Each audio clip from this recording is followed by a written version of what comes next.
அது உங்களை தாண்டி அவங்களுக்கு ஒரு காசு சரிங்களா, அதை எப்படி நீங்க கண்ட்ரோல் பண்ண போறீங்க? அதுக்கப்புறம் வந்து கியூப்லயும் வந்து நிறைய பிரச்சனை, நிறைய ப்ரொடியூசர் வந்து படம் போடும்போது தான் வந்து சொல்றாங்க, அதை தான் நீங்க ஸ்டார்ட் பண்ண போறீங்க? சார் புக் மை ஷோவோட நாங்கள் பேசிட்டு இருக்கோம் சார். அது வந்து கண்டிப்பாக தயாரிப்பாளருக்கு ஒரு நல்ல விஷயமாக வரப்போகுது. அது இப்போ பேச்சுவார்த்தைகள் நடந்துட்டு இருக்கு. ஏன்னா ஒரு நம்மளுடைய கண்டென்ட் ஐபி ரைட்ஸை வந்து தேர்ட் பார்ட்டி வந்து சேல் பண்ணக்கூடாது. அது வேற மாதிரி ஹேண்டில் பண்ணலாம், லீகலாக வேற மாதிரி நம்ம ஹேண்டில் பண்ணலாம். அது வரனால அதுக்காக நம்ம வந்து பேசிட்டு ஒன்று. அதே நேரத்தில் கியூப் மேட்டரை பொறுத்த வரைக்கும் 2020 நம்ம நிர்வாகம் வந்ததுக்கு அப்புறம் சின்ன திரைப்படங்களுக்கு 2500 ரூபா 3000 ரூபா வந்து சிறு படங்களுக்கு. ஏன்னா இப்போ சிறுமுதலீட்டு படங்கள் பார்த்தீங்கன்னா 100 தியேட்டருக்குள்ள தான் ரிலீஸ் ஆகுது. 100 ஸ்கிரீனுக்குள்ள இருக்க படங்களுக்கு 3000 ரூபா தான் கியூப் ரேட் இருக்கு. இன்னமும் அந்த சிறு முதலீட்டு தயாரிப்பாளர்கள் அதை வந்து வாங்கிக்கிறாங்க, இல்லைன்னா ஷோ பேசிஸ்லயும் கொடுக்குறாங்க கியூப். ஸோ அவங்களும் இந்த சிறு முதலீட்டுக்கு சப்போர்ட்டா தான் இருக்காங்க கியூப். இதுவும் அதுவும் இப்போ அடுத்த பேச்சுவார்த்தைகள் இமிடியேட்டா வரப்போகுது. ஒரு சன்செட் கிளாஸ்ல பிபிஎஃப் இல்லாம நாங்கள் பேச்சுவார்த்தையை தொடங்க போறோம்.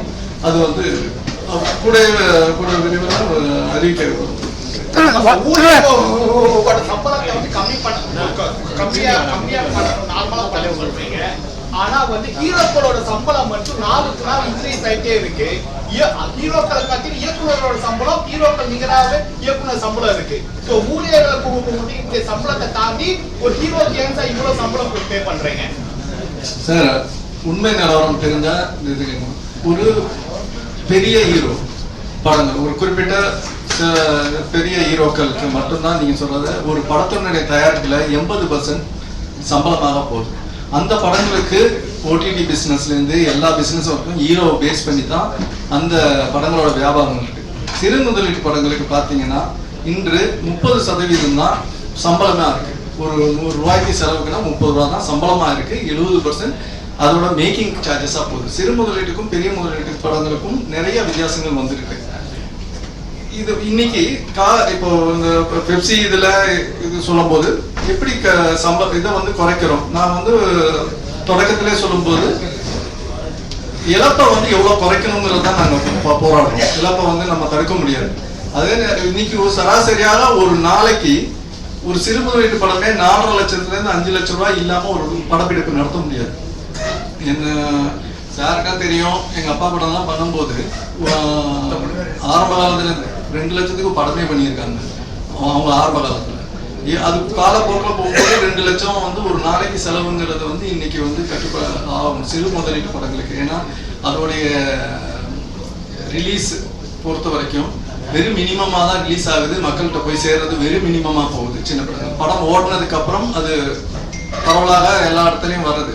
ஸோ இந்த இதில் வந்து ஒரு எங்களுடைய தயாரிப்பாளர்கள் நாங்கள் பேசிக்கிட்டு இருக்கிறதுனா ஒரு நாளைக்கு 2 லட்சம் ரூபாய்க்குள்ள ஒரு படப்பிடிப்பு வந்து நடக்குதுன்னா அது ஒரு கண்ட்ரோலாக இருக்கும். இன்னைக்கு 4.5 லட்சம் ரூபா மினிமம். ஒரு ஃபைட்டர்ஸ் அது ஃபைட் சீன்லாம் போச்சுன்னா 10 லட்சத்தை தாண்டுது. அதெல்லாம் வந்து அதிகப்படி போயிட்டே இருக்கிறதுனால தான் நாங்கள் இதை வந்து கொஞ்சம் கண்ட்ரோல் பண்ணணுங்கிற இதை வந்து முடிவு பண்ணுறோம். ஹீரோக்கள் சம்பளம் பொறுத்த வரைக்கும் நம்ம ஹீரோக்கள் வந்து அவங்க ஜெயிக்கும் போது தான் அந்த மாதிரி ஏற்றி கொடுக்குறோம், இல்லைன்னா அவங்களுக்குமே நிறையா வர்றதில்லை. ஸோ பெரிய படங்களுக்கு வந்து அந்த பிஸ்னஸ் இருக்குது சார், சின்ன படங்களுக்கு இல்லை. அதுதான் அது வந்து கொஞ்சம் இது வந்து இன்னைக்கு இல்லை, காலகாலமாக நடக்கிறதுனா அதை வந்து நாங்களும் நடிகர் சங்கத்தில் பேசியிருக்கோம். வேற விஷயங்கள்ல நாங்கள் குறைக்கப்போம். பெரிய வேலை தெரியாதவங்களை வந்து வேலைக்கு சேர்க்கிறாங்க, அது என்ன நடக்கும்? எங்களுக்கு டெக்னிஷியன் ஜாஸ்தியா இருக்குன்னு சொல்லிட்டு ஸ்டேஜ்லயே சொல்லியிருக்காரு. வேலை தெரியாதவங்களே வேலைக்கு சேர்க்கிறாங்க. ஒரு செகண்ட் சொல்லிடுறேன். இந்த அமைப்பு ஆரம்பிச்ச உடனே நான் கூட்டமைப்பு நிர்வாகிகள் கிட்ட சொன்னது முக்கியமான இது ஒண்ணுதான். ஏன்னா பெப்சி தலைவர் என்ன சொல்லியிருக்காரு, இந்த சங்கம் டுபாக்கூர் சங்கம் அப்படின்னு இருக்காரு. அதே மாதிரி நீங்க ஆளை செலக்ஷன் பண்ணும்போது தயவுசெய்து அப்படி பண்ணிடாதீங்க. இது தமிழ்நாட்டுக்கும் தமிழ் தயாரிப்பு சங்கத்துக்குமே இது வந்து ஒரு அசிங்கமாயிரும். அதனால மினிமம் பேசிக்கா எல்லா கேட்டகரி இப்போ 15 கேட்டகரி செலக்ட் பண்ணியிருக்காங்க. பாபு கிட்ட நான் இன்ஸ்ட்ரக்ஷன் பண்ணி சொன்னது, நிர்வாகிகிட்ட சொன்னது, தாசரி சார் சொன்னது, எல்லாருக்கிட்டையுமே அதை ஸ்பெசிஃபிக்கா சொன்னது. மினிமம் 50% ஆஃப் பேசிக்கா ஒர்க்கிங் எலிஜிபிலிட்டி இருக்கணும். நாளைக்கு நம்ம ப்ரொடியூசர்ஸ்களே யாராவது ஷூட்டிங் ஸ்பாட் போயிட்டு வச்சுக்கிட்டு சும்மா வச்சு அவங்க சம்பளம் கொடுக்கக்கூடாது. அதனால அதுக்கான ப்ரியாரிட்டியை ஃபர்ஸ்ட் ஸ்டேஜா நீங்க செயல்படி இண்டஸ்ட்ரிக்கு கொடுங்க ப்ரொடியூசர் கவுன்சிலுக்கு. செகண்ட் உள்ளதை வந்து ஹோல்ட் பண்ணிக்கங்க அப்படின்னு சொல்லி தான் பண்ணிருக்கு. இந்த 15 கிராஃப்ட்லயும் இப்ப எலிஜிபிள் கேட்டகரி பர்சன்ஸ் இருக்கிறாங்க. ஒரு செகண்ட் இல்ல சார், இப்போ எங்க டப்பிங் யூனியன் இருக்குல்ல, அந்த டப்பிங் யூனியன்ல 300 மெம்பர்ஸ் இருக்காங்க. எங்களுடைய டப்பிங் யூனியன் வேண்டாமா, எங்களுடைய டப்பிங் யூனியன்ல 300 மெம்பர்ஸ் இருக்காங்க. போட்டோகிராஃபர் யூனியன்ல அவங்களுக்கு மெம்பர்ஸ் இருக்காங்க. அந்த யூனியனே எங்களோட சேர்ந்து அஃபிலியேட் ஆயிடுச்சு. அதுதான் கூட்டமைப்பு. கூட்டமைப்பு உறுப்பினர்களை சேர்க்காது. கூட்டமைப்பு பல சங்கங்களை ஒன்றிணைக்கக்கூடிய ஒரு விஷயம். அப்போ ஏற்கனவே ஒர்க் பண்ணிட்டு இருக்கிற டெக்னீஷியன்ஸ் எல்லாம் இருக்காங்க. அவங்க எப்படி வேலை தெரியாத இருப்பாங்க? ஒருவேளை தகுதி இல்லாத இடத்துல இருந்து செல்வமணி வந்ததுனால அவருக்கு இப்படி தோணுதோ என்னமோ, மற்றபடி வாய்ப்பே கிடையாது. படித்த இளைஞர்களுக்கு விஸ்காம் படிச்சுட்டு வரவங்களுக்கும் அது கிடையாதா? இல்ல விஸ்காம் படிச்சுட்டு வர இளைஞர்களையும் இதுல ஜாயின் பண்ணுவாங்க இருக்கு சார், இருக்கு. நான் வந்து படிச்சது diploma in mechanical engineering, post diploma இருக்குது. 17 வயசுல ஸ்டில் போட்டோகிராஃபரா ஒர்க் பண்ணேன். நான் 11 வயசுல இருந்து எங்க அப்பா எனக்கு போட்டோகிராஃபி கற்றுக் கொடுத்தேன். அப்ப நான் போட்டோகிராஃபி படிக்கல, சொல்லிக் கொடுக்கப்பட்டது. கேமராமேன் வின்சென்ட் மாஸ்டர் கிட்ட இருந்து எவ்வளவு பேர்கிட்ட நான் கூட கேமரா பக்கத்துல நின்று இருக்கேன். சவுண்ட் சுவாமிநாதன் கிட்ட நின்று கத்துட்டு இருக்கேன். எல்லாம் கத்துட்டு இருக்கோம். விஷயம் தெரியணும் தான் சொல்றேன். இப்போ இன்னைக்கு மிச்சன் கேமரால ஒர்க் பண்ணவங்களுக்கு திடீர்னு இந்த கேமரா பார்த்தா NK விஸ்வநாதன் எவ்வளவு பெரிய கேமராமேன், அவர்கிட்ட சொல்லுவார், இந்த வீடியோ கேமராக்கு நீதான்ப்பா எனக்கு குரு அப்படிப்பாரு.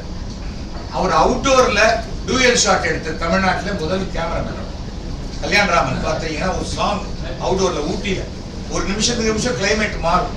அதை அவ்வளவு பர்ஃபெக்டா எடுத்துருவாங்க.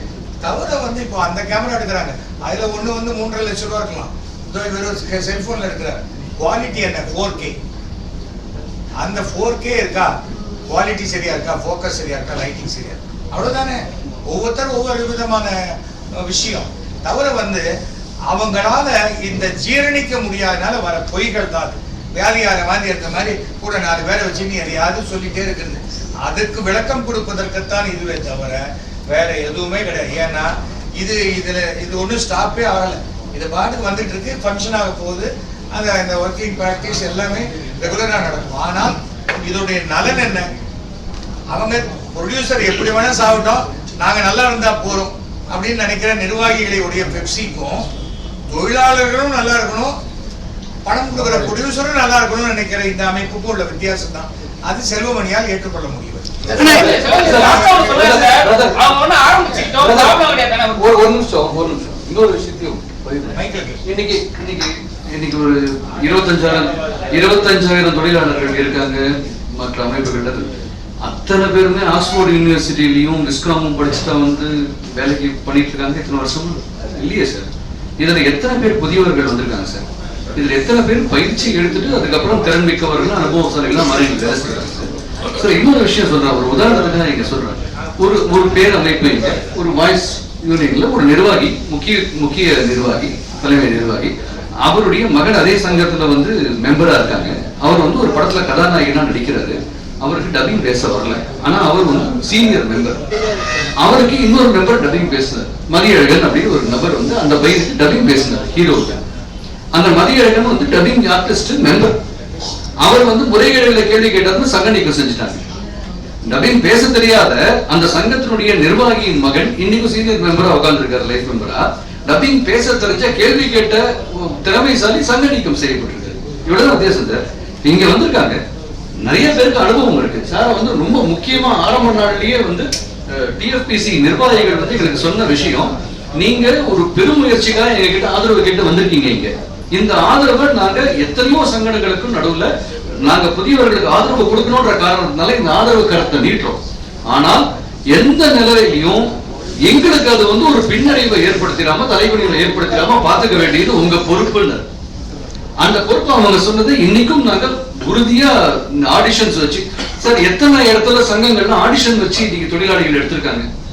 ஏற்கனவே இருக்கிற பேரமைப்புகள்ல நீங்க அப்ளிகேஷன் கொடுக்குறீங்க.